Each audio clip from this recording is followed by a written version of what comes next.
standardized testing does not give uniform? No, I don't believe that. Because standardized tests are designed to be fair and consistent. They provide an objective measure of student knowledge and skills, regardless of factors like teacher bias or school resources.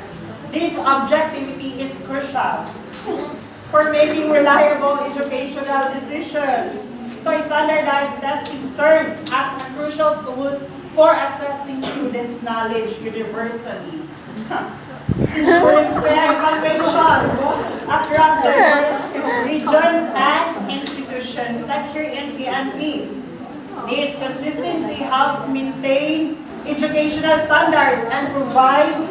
So here in standardized testing is very important and it's fair for everyone because if we are going to use Canva, for example, the teacher will task, she or he will give a task like making a essay. And sometimes the students, and every time we are going to search AI so that it is very unfair to those students who use using their own knowledge to do the essay. So for me, it's not fair at all time that we are going to, to use the alternative assessment method. So for me, as my staff, I don't want to, eliminate the standardized testing. So thank you so much. In Singapore, standardized tests like the primary school leaving examination or the PSLE ensure that all students are evaluated fairly regardless of their school or background. So standardized test is, offer transparency and accountability in education. They provide measurable outcomes that can be used to identify areas needing improvement in curriculum and teaching methods. This data-driven approach supports evidence-based decision-making in education policy. So as what the government team said, just test evaluating on their own knowledge or memories. But we can say that because in terms of standardized tests, we include first the or school resources. This objectivity is crucial for making reliable educational decisions.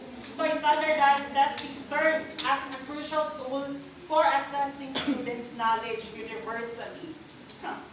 Ensuring fair evaluation across diverse regions and institutions like here in PNP. This consistency helps maintain educational standards and provides benchmarks for students' progress. So I will give an example in Singapore. In Singapore, standardized tests like the primary school leaving examination or the PSLE ensure that all students are evaluated fairly regardless of their school or background. So standardized test is, offer transparency and accountability in education.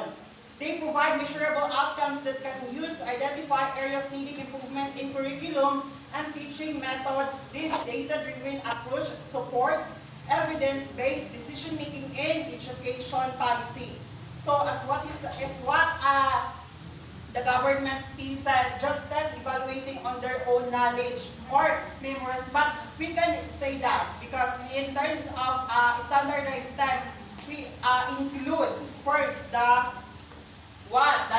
diagnostic test. And we don't know, it is something that it can, identify the strengths and weaknesses in a student's understanding over specific topics or subjects. If the teacher will know about the students did not know about that, so that topic, he or she or the teacher should teach about that. And so one of the example tool of the in social media, one of them is Canva. Yes, Canva. But using Canva is not fair, right?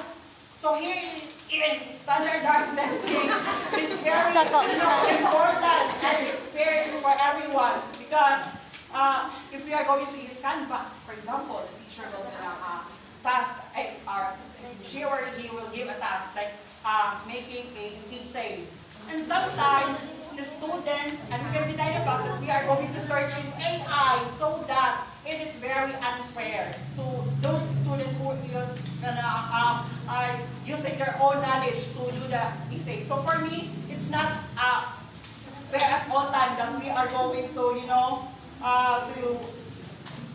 to use the alternative assessment method. So for me, as my stand, I just want to, eliminate the standardized testing. So thank you so much.